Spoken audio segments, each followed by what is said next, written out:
I'm Brittany, and my fiance is Adam. My 3 children are LaRon, Brantley, and Braylon. I've been a medical assistant and a phlebotomist for the past 10 years. I'm also in nursing school. Adam is a very hard worker, so he usually works sun up to sundown. I'm not sure how he's found the time to be here so much for me.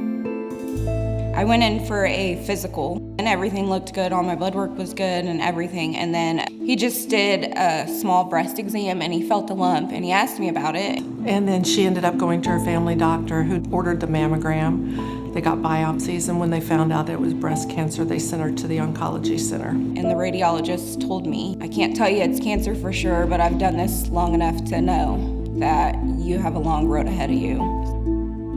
I guess the doctor told her basically with his experience that he was suspecting it was possibly going to be cancer. My gynecologist referred me to Dr. Moore at Community Network.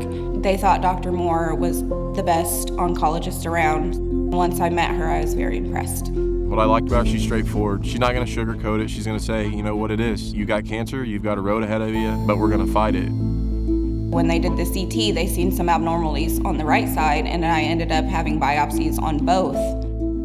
I found out I had 2 different stages of breast cancer in both sides.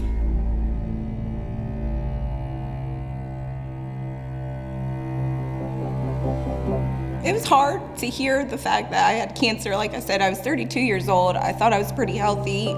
Everything stopped. School stopped, work stopped. Nursing school was another income for me. This year just wasn't meant for us to get married. I tried to remind her how much of a blessing it was, how early we caught it. When I first met with Dr. Moore at Community Network, she told me that we were gonna go with a very aggressive treatment plan because I'm only 32. She's like, I need to give you, decades of life, so we're gonna hit this thing head on. Went with aggressive chemotherapy. Then she said after chemotherapy, I would do the double mastectomy, and then after the double mastectomy, we would hit radiation for 6 weeks pretty hard, and then I would have reconstruction. And chemotherapy hit me hard. Her plan was for me to be cured of cancer, not to ever have to deal with this or revisit this in the future. She has a fighting spirit. She's been a warrior through it all. She was just like a hero going through the whole thing. She's like a poster child.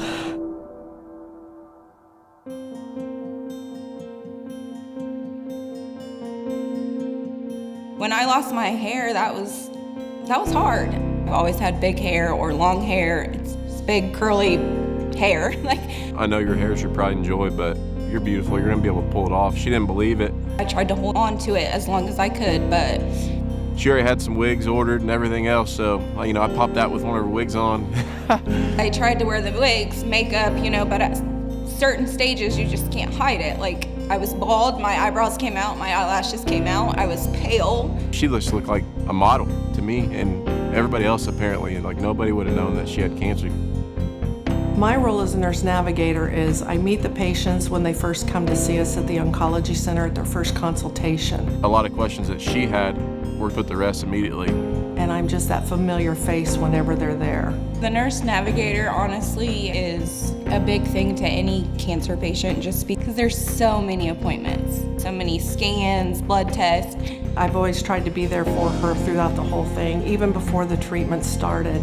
Watching my dad die at home from lung cancer, his hospice nurse that used to come in, I feel like made all the difference to him at the end of life. When I graduate nursing school, I think that's the field that is calling me.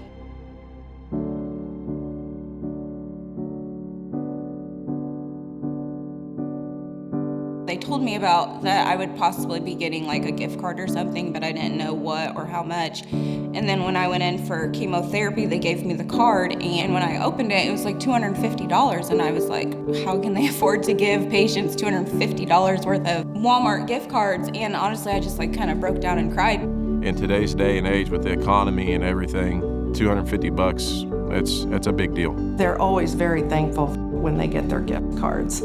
Sometimes it brings them to tears. They really appreciate them. So when I got that card, it gave me an opportunity to just feel like myself, go to the store, buy my kids summer clothes, beach toys and stuff, and not feel guilty about dipping it into savings, knowing I didn't have a job. Going through chemotherapy and radiation and any kind of treatment that they receive is not cheap.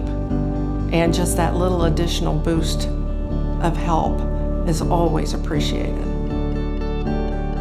Every little bit that they give to this foundation, the little gifts or the cards that us patients receive make a difference. I can't say thank you enough. I would strongly urge everybody to give to the Foundation for Oncology Patients. These patients are going through so much.